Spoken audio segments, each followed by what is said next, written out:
What's going on, everybody, and welcome back to the channel. So today we're going to be taking a look at how you can take a sample, add some variation, put your own flair on it, and make it into a full song. So let's get right into this.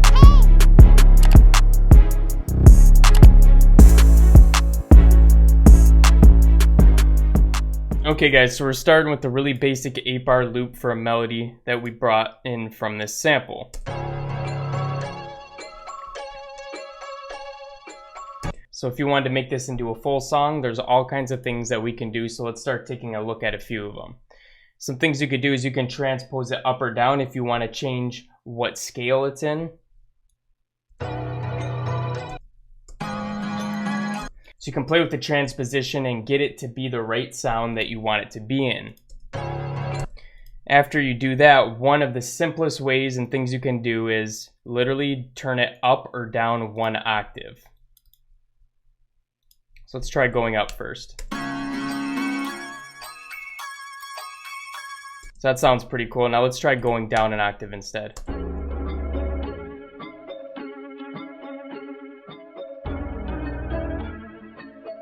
So literally you could just go back and forth with either going down or going up and then keeping your regular one. So we could literally take this all the way and build a song just by going between these two different octaves of the same exact thing. Some other cool things you can try out is even reversing the clip. Sometimes it'll sound good when you reverse it, or if you take certain parts and reverse those certain parts and then you keep some of them playing normal, that can also make it sound really cool. So I just reversed the whole thing. Let's see how this sounds.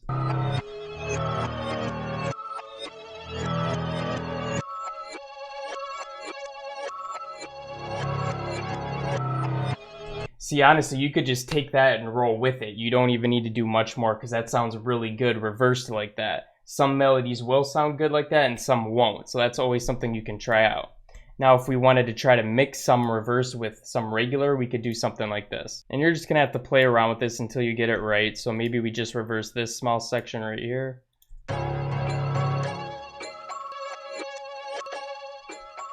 So you could do something like that and try to fade it in and out and make it sound better. These are just some options that you can play with. So the next thing you could do to spice it up is to add a Midi track. And what you can do is drag this sample down onto the Midi track here and it's going to load it in a simpler. And from there you can go ahead and splice it and play with the transients until you can start playing it on the keyboard.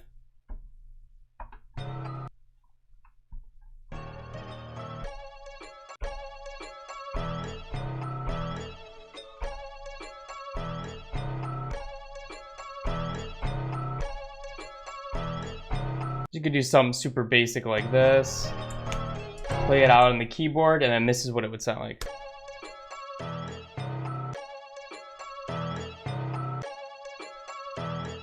And then you could go ahead and keep playing with that until you get a pattern that you like. So that's another option that you can do to kind of change up the sample that you're already using. Now let's look at some different plugins that can help us with this as well. So let's say we keep the first one how it is, and maybe we want to change up the second one. What I'm going to do is duplicate this track. I'm going to get rid of this here. Maybe we'll put this a different color so that we know. And then we'll go ahead and grab a plugin here. So let's take a look at Shaper Box 2. There's all kinds of different effects you can get with Shaper Box 2, and you can have all these things modulate automatically. So the things that work really well are going to be the time. You can always get something cool with the time, volume, filter. Those are going to be able to change up the melody as it is and give it kind of a different sound. So let's go into this really quick.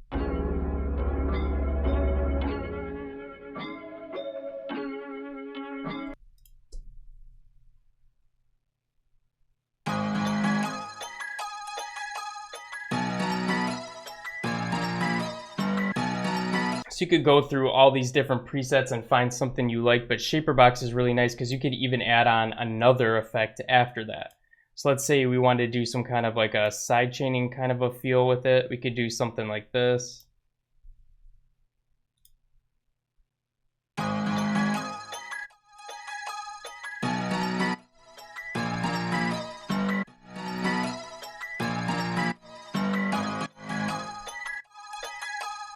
And you can mix in the mix levels and different things like that and get it perfect. But doing things like this can really change it up and make it awesome.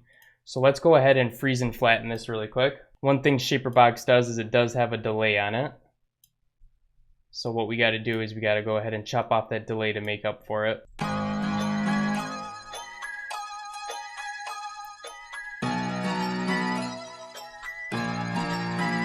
So that's an option that you could play with and go ahead and get some really cool effects just by using Shaperbox. Another really cool plugin to affect some loops is Looperator. Looperator is cool because it allows you to add little effects at different parts in the sample, and all you got to do is just listen back to it and try out these different little effects.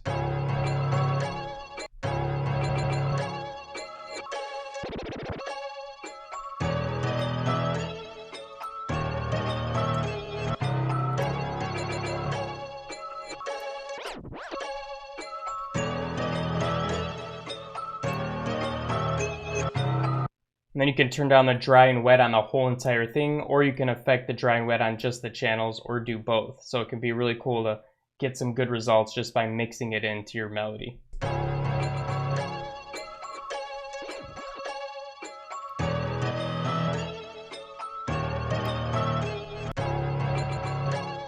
Alright guys, so that's a bunch of different ways that you can take a sample and make it completely different so that it's not playing the same exact thing all the way through the beat. So you can splice up the sample, you can use different octaves, you can reverse parts of the sample, or you could use some plugins like Looperator or Shaperbox to get these different effects in the mix. Also, one I didn't mention was halftime. Shaperbox includes halftime, but you can just grab halftime because I think it's like 10 or 15 bucks. And you can get some really awesome effects just using it there as well. Anyways guys, I hope you liked this one. Smash the like button if you did. Also subscribe to the channel if you're new because we're uploading daily videos that you're not going to want to miss out on. But besides that, I'll be catching you guys again in the next one. Peace out.